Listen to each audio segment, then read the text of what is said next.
Sementara itu, tim e-sport Indonesia semakin disegani di kawasan Asia Tenggara berkat prestasi yang ditorehkan atlet e-sport tanah air di SEA Games 2021 Vietnam. Mengantongi 2 medali emas, pengembang game online Garena meminta para atlet untuk tidak berpuas diri agar dapat konsisten mencetak prestasi.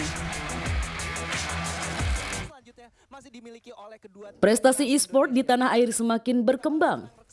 Di SEA Games 2021 Vietnam, atlet di bawah PBSI ini sukses memboyong 2 medali emas, 3 medali perak, dan 1 medali perunggu.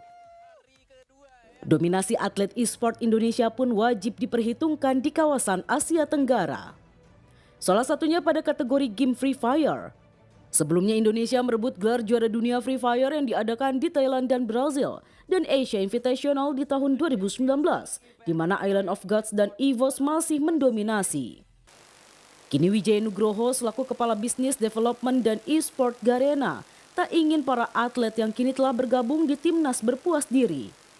Konsistensi dalam mencetak prestasi merupakan kunci utama jika ingin mendominasi e-sport tanah air di kawasan Asia Tenggara.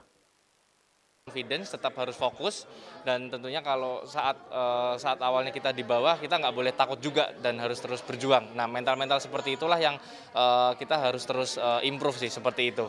Di dominan itu tentunya belum ya, karena kita masih butuh konsistensi yang itu paling penting gitu. Jadi kalau mungkin nanti kita sudah beberapa kali gitu ya, mungkin setiap SEA Games kita juara, setiap internasional turnamen kita juara, nah itu baru boleh dibilang kita dominan lah ya seperti itu, karena kita masih butuh konsistensi sih menurut saya.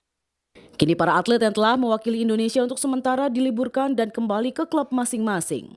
Asian Games September nanti merupakan jadwal terdekat timnas e-sport.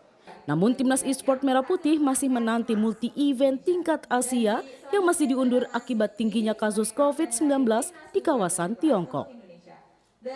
Tim Liputan Kompas TV.